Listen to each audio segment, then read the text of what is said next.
What's happening, YouTubers? It's your boy CB, and we are back for my favorite segment on the channel, Huddle Watch Alongs with Recruits. On today's episode, for you guys that love defense, and when I'm talking about defense, I'm talking about guys that play smash mouth football, but also have that sideline to sideline versatility, someone that can literally change the course of a football game on the defensive side of the ball. You have clicked on the right episode. 2026 three-star edge Blaze Jones is a playmaker on the defensive side of the football. Like I said, he's one of those guys that can change the complexity of a football game. He's got sideline to sideline speed. He can rush for speed, rush for power. He's got good bend. He is a playmaker on the defensive side of the football. But you don't want to hear from me. You want to hear from the superstar himself, one of the baddest pass rushers in the class, 2026 three-star edge Blaze Jones. How's it going, bro? I'm doing pretty good, man. How are you, man? I'm not doing too bad in Texas. Enjoying some good weather we got down here. How's the off season been for you so far since the season ended up until now? What you been It's up just to? it's just been constant work, man. It's just lifting and staying in the weight room. Just gotta keep your head down. Just keep working, going to camps. Just always gotta keep yourself motivated and ready. You can never be full. Always gotta be hungry. So the first thing I'm gonna ask before we get into the offers, before we get into the film, for recruits, it's almost like you guys have to be elite at a double life. You really do have to be a student athlete. But then you also have to be a human being outside of that. You got to be a brother, you got to be a son, you got to be a best friend. How is it balancing all that, Blaze, when you have recruiting visits, you've got camps coming up, you want to do the work with your team because you obviously you have a goal that y'all are striving towards together, and then I got to make sure I'm studying right, I got to make sure my grades are right, I got to make sure I'm also taking care of my chores at home. How is it balancing all that while you're obviously trying to accomplish this goal of getting to the next level?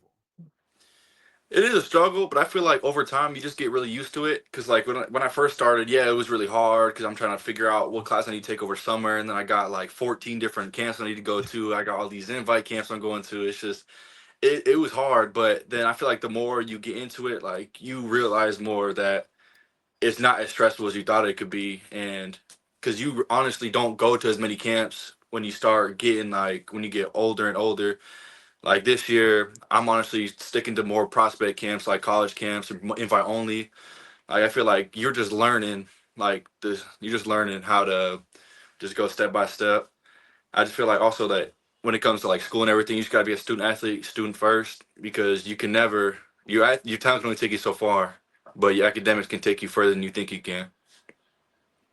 That's facts, man. Look, I have to ask because I know you're someone that loves competing. How much do you enjoy getting to go to those camps when you get to stack up against? Look, he's smiling already. When you get to stack up against some of the best offensive linemen, but then you get to stack up against some of the other pass rushers, not just from Florida but from around the country. How much do you enjoy those opportunities?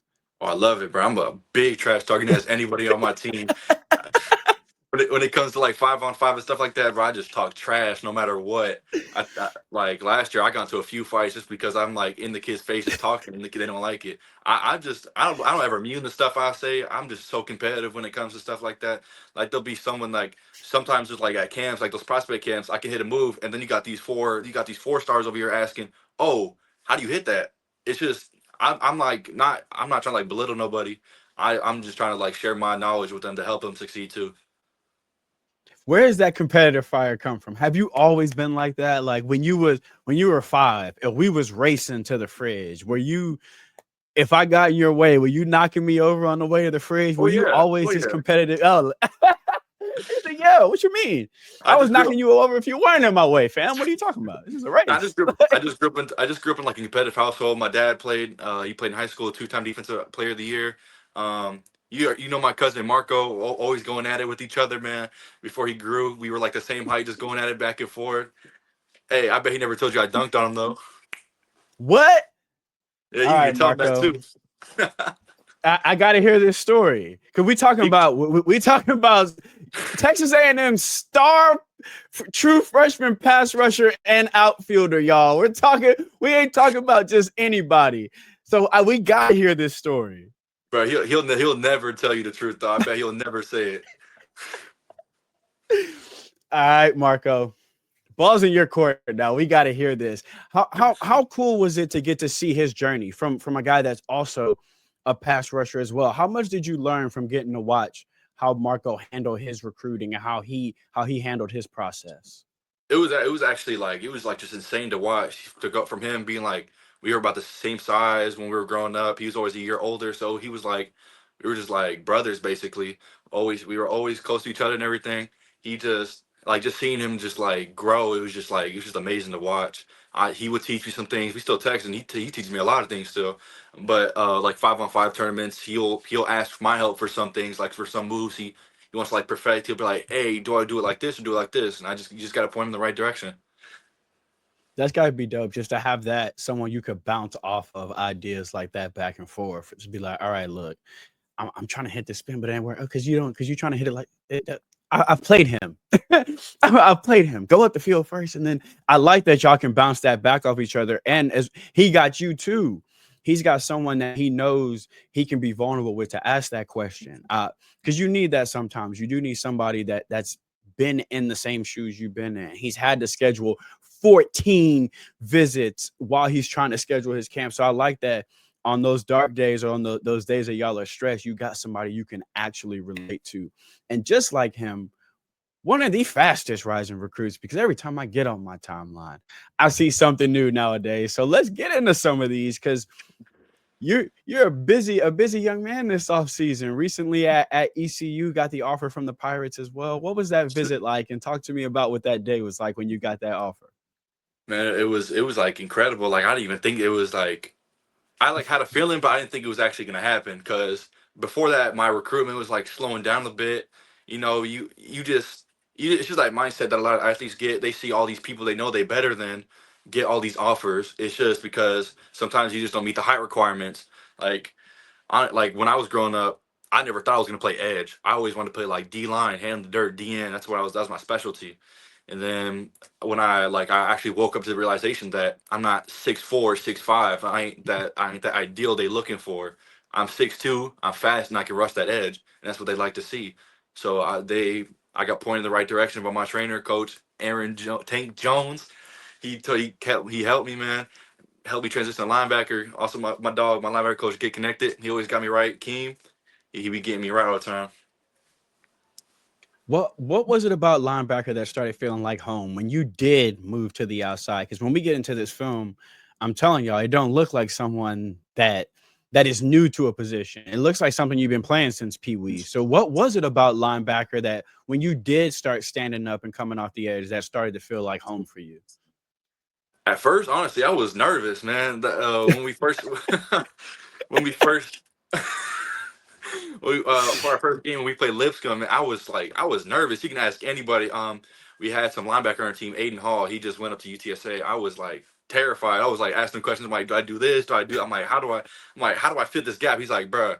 He's like, you got this. He's like, you've been doing this all spring. He's like, you just need to slow your game down and just play perfect. He's like, just do what you do best and just be you. I'm like, Were you all right. surprised as someone who was still like, all right, like I know I'm like that, but this is still new and you're still questioning. Were you surprised at how confident your teammates were? Like they was looking back at you like you're fine. Like he has no idea how good he's gonna be at this. Were you surprised at how confident they were? Oh yeah, like honestly, I thought they'd been like, yeah, you need to like do this or this or this, but they're like, nah, you got this, bro. Like you don't need our approval, man. You got it, bro. Yeah, they was looking at you like, what? He is all right, we just need to go. He gonna be fine. But that goes to show that again, like we talked about earlier with your connection with Marco. Sometimes your boys know you better than you know yourself. So you in the tunnel trying to think, okay, is this my position? And everyone to your right and your left are like, oh, he don't even know he about to go off. Like they was sitting there like, oh, he has no idea that this is a B. Uh, Sometimes you need that. And for those of y'all in the chat that's gonna say, all right, well, can you tell that he was a bit nervous coming? No. So when did it start to feel like you were playing on instinct, Blaze? Because it never looks like you were someone who was questioning whether you should come off the edge. At what point did it start to feel like, oh, this is where I belong? I definitely feel like after you get your like first game jitters out and everything, and then you like look at the stats and watch the film after the game, be like, damn, I'm good, bro. Like I'm chilling. I don't even know what I'm tripping about. I'm good. I'm straight. And then being off the ball too, for someone that was so used to being on the ball, how much did you enjoy having that space now that you could work in? Oh, I love it. I love it. It's because like because when you had that hand in the dirt, you can find like such a small area. Like when I was playing, when I was at Osceola before I came to TFA, I was like hand in the dirt, stuck in between. I would be five technique. Sometimes got to move to the three, got to play the four eye. But like when you're playing like how I'm playing on the edge, you're in a six. Sometimes you got to be in a nine. You in a five, four. Sometimes you even got to play nose if you got to. You just in a wide variety of places that just show you versatility and athleticism. That closing speed. You mean to tell me you was hand in the dirt with that kind of closing speed? Oh That's yeah. a nightmare, fam. What? What? That is a absolute nightmare. But and now when you do get to the next level, you have an insane amount of versatility. Even just coming off the edge, like you said, you're asked to do so many things. But in a pinch, if they need somebody to kick inside, you're like, oh no, I'm fine. I'll bump down and put my hand in the dirt. I'm good. How much do you think that's going to give you a leg up when you do get to college? Just having that versatility. I just feel like it just shows the college coach that like I'm just not a pass rush kind of guy. You just can't forget that I'm also like this run stuffer that can actually stuff the blind when you need me to. Like I don't want you to just put me in on third down just to rush the quarterback. I got nothing against that because I love the pass rush, but I also like I want you to realize that I can play first through fourth down and I can stop the run and I can pass rush and still make plays. You play on instinct a lot. When you watch it looks like ball snap and you go. There's no hitching your step. There's no hesitation. That's film study. That's knowing what's coming. How much is film study important in your development and what we get to see on the field? Jeez, man, I watched so much film. Me and my dad Y'all like heard that sigh? That was like, bro, you have no idea. after You game have no days idea. after game days, my body would be sore just after the game, just because you play hard, man. Your body just hurt afterwards. So I would be on the couch just rehabbing. My dad would turn on the film. We just go over it play by play, just show everything, make our highlights, see what I can do, see what I can do better, see what I can improve on, see what I did great on, but still can do better. You're never perfect, so even if you make a great play, you still can improve on it. The motor on YouTube. It's almost like you are literally like an energizer bunny as a pass rusher. It is easy to say keep going until the whistle, but everyone don't have that kind of tenacity. Where does that come from? And for young pass rushers, can you speak to how important that is? Because that's one of those things you're going to hear your coach say. That's like when you hear they say all 11 hats to the football. You hear it so much, it becomes a cliche. But there is something to having that nonstop motor. Eventually, that quarterback knows whether he backs out or not, he's not going to quit until he get to me. For the young guys out there, can you speak to how important it is to be that tenacious? I just feel like because when coaches watch film, they don't just watch highlights. They watch to see the plays that you Thank don't have in you. your highlight tape. Like there'll be some plays where these like five stars will make this huge play from across the field. Then the next play, they're over here walking because they're tired. The coaches are trying to see how well do you keep up that energy throughout the whole drive, not just one play. It's important too because it like you said, it's the things you do when you're not the star. It's the things you do when you're not going to get the sack. It's getting your arms up to affect the passing lane. You know what I mean? It's chasing down. We just saw in the last highlight. You never know when someone's going to break a tackle. So I love that it's those things you put on film that's just as important as you destroying somebody on a bull rush. It means just as much to those coaches. So you got to take a couple really cool visits last year, and I want to talk about some of these. First and foremost, the Wake Forest game day visit. I feel like you can't go a week or so without them showing love in some kind of way, whether it's a graphic, whether it's a good luck, whether it's just, hey, remember us. It seems like Wake Forest shows a ton of love. What was that game day atmosphere like? It was insane because before like the fourth quarter happened in the third quarter, it was a really close game the whole time. So they were like really close to being an SEC team. I'm like, dang, they might really pull it out. And then, but I no hate, that was an amazing game to watch. Actually, they treated me like family. It was amazing. I just love. I kind of want to go back up there. It was really beautiful up there. I loved it. Hey, Wake Forest, get at him. Let's get him back up there. Another team. that I feel like shows you a ton of love. And you've been there several times for a spring practice and for an actual game day visit is UCF. What were those experiences like going down and seeing the bounce house? It was crazy, man. Like when me and my dad first went That on that fan game base day visit. passionate. Jeez, man. Especially if it's close to home too. So I'm not opposed to it. I kind of want to stay close to home. So when me and my dad went on that first visit, it was we found out real quick why it was called the bounce house, man. We were underneath the stadium just looking for like just stuff, like looking for our seats. You just hear them jumping the seats right out. My dad's like, he's like, hey, he's like, that's them. I'm like, that's them. That's them. Yeah, they're a passionate fan base. Let's stay in Florida. So want to stay home, obviously. Who does not want to stay in Florida? It's the home of great football, sunshine, and beaches. Who doesn't want to stay there? FIU, another team that when I say they don't let you go a couple of weeks without, hey, good luck. Hey, here's a good post. Hey, that obviously you want staffs that are showing that you're a priority. And they did some fantastic things this offseason with the transfer portal and recruiting.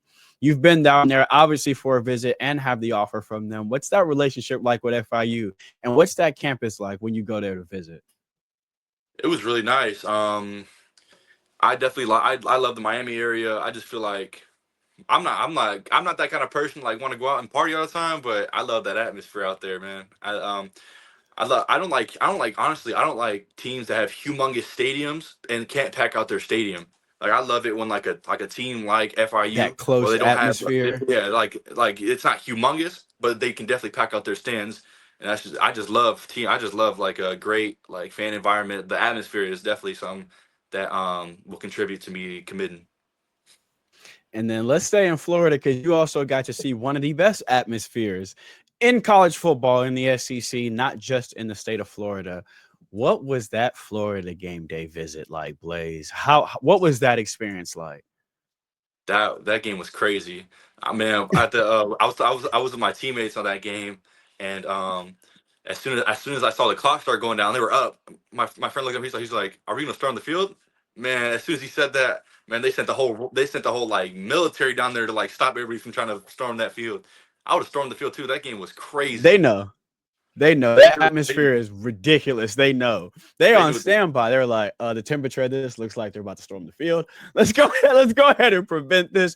That has to be electric from a recruit standpoint. oh Seeing an yeah, atmosphere like that, going, yo, what's this place gonna be like? I get a sack. You know what I mean? Like, yeah. how crazy would this place?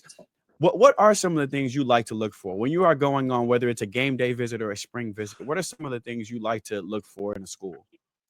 I look forward to great academics for one. I don't want to go to a school where I'm just going to strive as an athlete. I want to be able to like, because football don't last forever. I want something that can help me for afterlife, for life after football. Like, I want to like go to school and just get my degree and everything. Even if I have to come back after 3 years and not go to the league, if they let me come back and get my degree, that's perfect. I Also, love that. I want a coaching staff that actually wants me for me. Like a lot of schools will offer you just because a higher school offered you. I prefer a school that like actually wants me for who I am and not just because I have these offers. That and I just really want a great atmosphere, man. I love that. I love because you can feel the love from certain staffs. One of my favorite coaches, shout out to Coach Dirt. He always says, "Love who loves you," and I know that sounds very simple, but you can feel that. You can feel who really wants you and who maybe saw someone else want you and go, "Well, if he's good enough for them, let's make sure we offer too." So I love that you're paying attention to the little things because sometimes people assume recruits just pay attention to, oh, stadium big, cleats look nice, I will come here. A lot of times it's deeper than that. It's, hey, I gotta live here for 3 years. Like this is gonna be my home for these are the only people I'm going to see for the next 3 years. So it has to be deeper than that. And I love that you look at it deeper than that. So Blaze, when we look at your film, we see one of the most versatile guys on the edge because you don't just come off the edge. And like you said, just as prolific against the run. We saw a couple clips ago. You break through a double team and stuff the run at the goal line. Who are some of the guys you like to study? Who are some of the guys you like to watch? Because it can't be one person. One person No. don't have all this. So who are some of the guys you like to watch? I love to watch T.J. Watt, Miles Garrett. When it comes to like watching linebackers, I love to watch Fred Warner. He's probably one of my favorite players. He's just like a ball hawk, man. No matter where the ball is, he always just seems to be there. I love watching all these like great like pass rush and everything. Aaron Donald, it's amazing. So one of the things I love to ask any defensive player, especially a pass rusher, if I give you your choice, game on the line, state championship, would you rather have a game-winning sack, or it's that 4th and 1, you stuff the running back, he don't get it, field gets stormed, y'all win state? What would be more enjoyable? I feel like stuff in the run. See, don't call him a pass rusher no more. He is an edge, not an edge rusher. He is a full edge. That man took half a second and was like, run. That I feel like that part of your game goes so underrated though, Blaze. Like I feel like because you have the length, because you have the bend, because you got the explosiveness, you look like a safety coming downhill. I feel like sometimes people overlook, but even if you see how you constructed your huddle, you take pride in stuff in the run. You take pride in being a guy that maybe I didn't stuff this one, but I ate 2 blocks and now somebody else did. Speak to how much pride you take in doing the little things that don't show up on the stat sheet. That a guy that can drop back into coverage and now this screen can no longer be thrown because you took the screen away. And this quarterback is now thinking, wait, he could do that too? It's all the little things you do that pop out on film. Speak to the pride you take in being able to be that guy that does the little things right. I feel like it's always more important to do the little things right because if you do all the little things right, then you'll do the big things right no matter what. Like when we were in during fall, like when we were, before we went to the actual like spring and no before we went into like actual like fall camp before the season, we did like a little camp in Vero where we went against teams like we went against Vero. I don't know I forgot who the other team was, but we went against Vero and like the first time we installed like this one play that like we've never like ran before, and it's basically the run. If the run I like blitz, running back slips out, I got to slip out with them. And as soon as I saw that running back slip out, I chased after him, and that quarterback pump faked and got sacked. He couldn't even throw it. So I just feel like even if I'm not making the play, one of my boys are gonna make the play. See, it's that mentality that listen, I say it all the time on this show, but you cannot build a championship roster in college without championship young men. And that does not mean the dude with 20 sacks every year. That means the dude that's like, I'm gonna help him get his first sack though. That means a dude that if it's my job to take on the back here, I'm doing that. Yes, I probably have the skills to get around this running back and get to the quarterback, and I might get to him before he drops it off. But if he floats it over my head, now I have done a disservice to all 10 of my teammates. Doing the right things right, the small things right.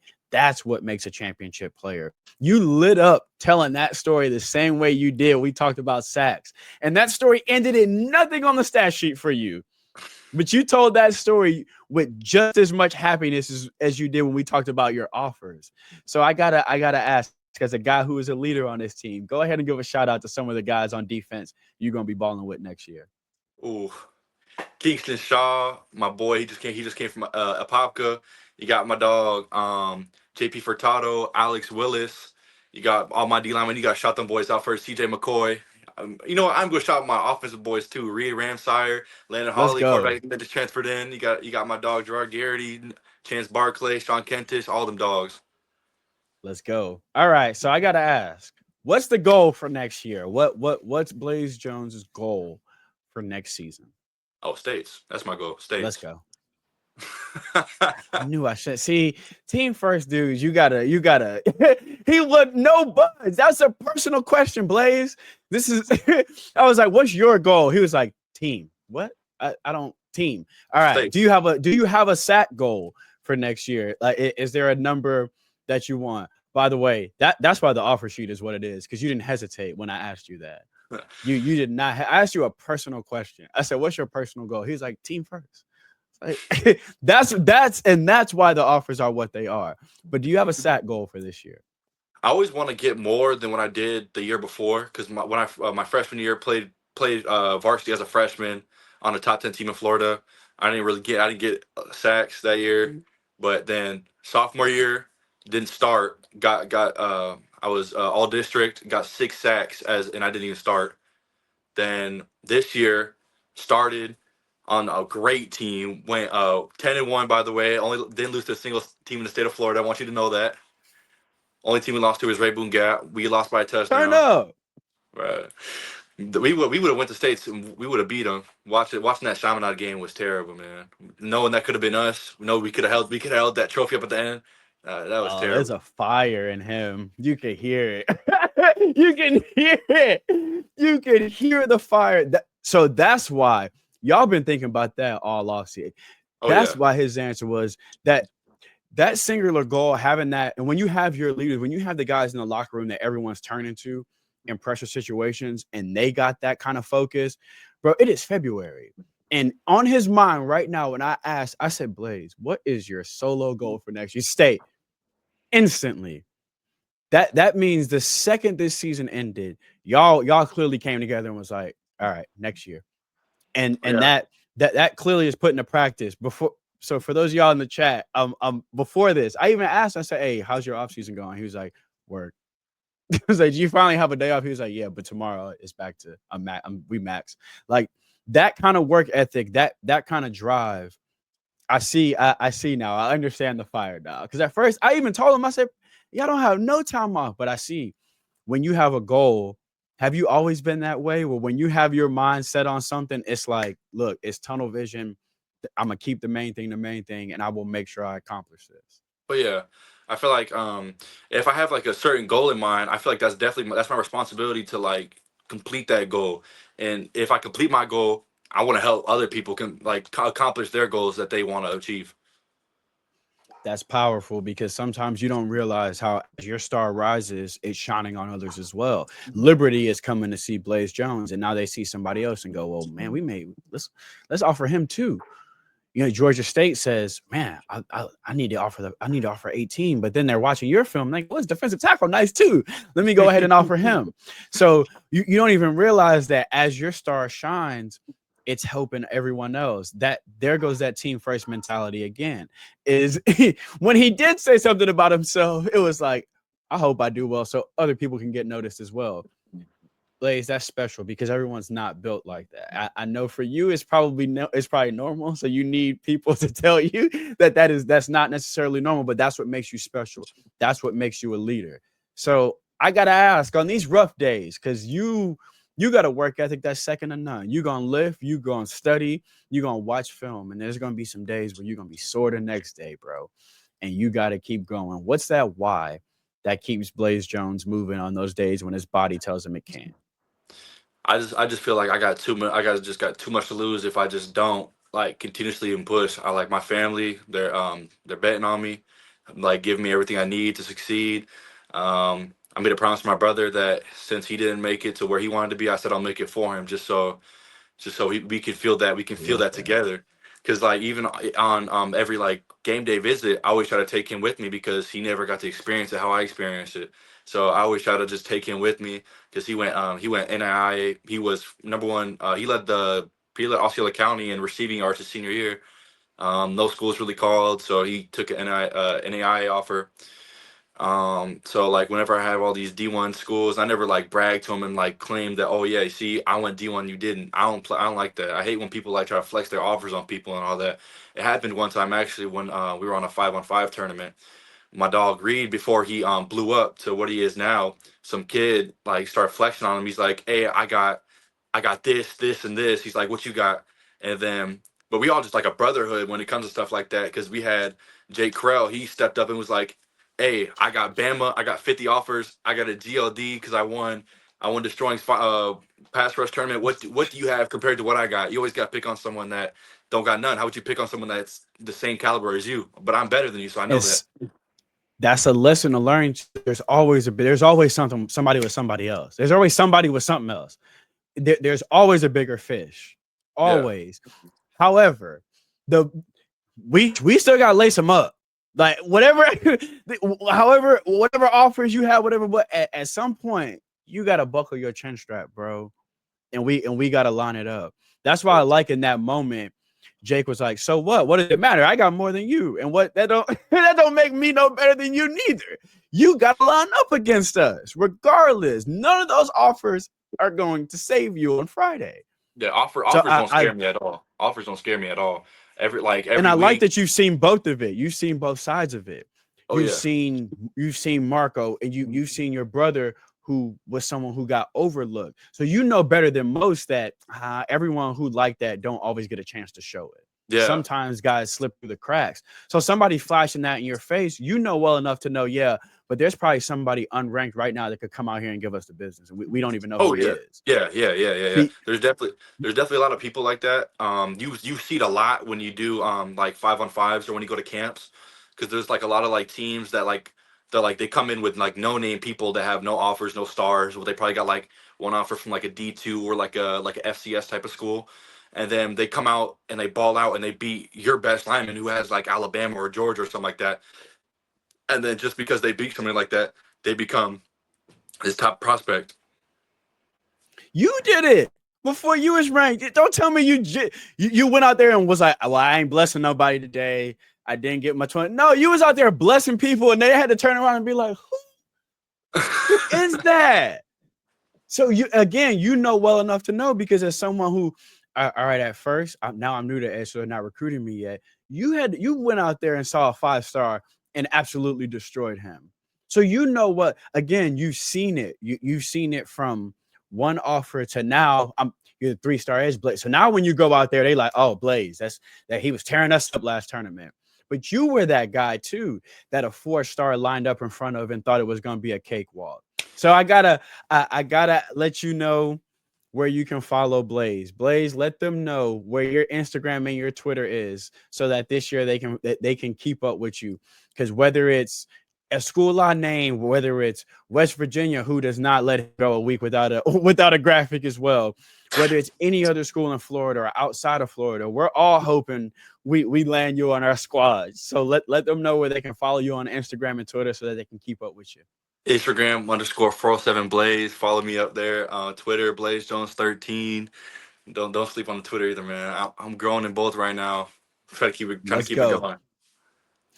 I'm going to put both of those in the description. Y'all go follow him right now. Do not wait. Y'all do that thing where I'm going to post a graphic. I'm going to post a highlight of him, and then people from various schools are going to blow up and ask me for the Twitter account. It's in the description. Do not wait until next year when he done got 4 sacks in the second game of the year. You're like, Corey, wait, what's his Twitter? It's in the description, and so is his Instagram and his huddle. Click the link, go straight to it. Trust me, this is not a prospect you're going to want to miss. Blaze, after next year, when y'all get that ring and y'all accomplish that goal, we're going to have you back on the channel so we can sit down, watch that year's film, preview you going into college, sit back and tell everybody I told you so. Bet. I'm ready for that. Let's do it, fam. Look, nothing but good health and success, double-digit sacks. Go get that ring this year. Yes, sir. That's the plan. Like, share, and subscribe. Y'all go follow Blaze right now. We out. Deuce.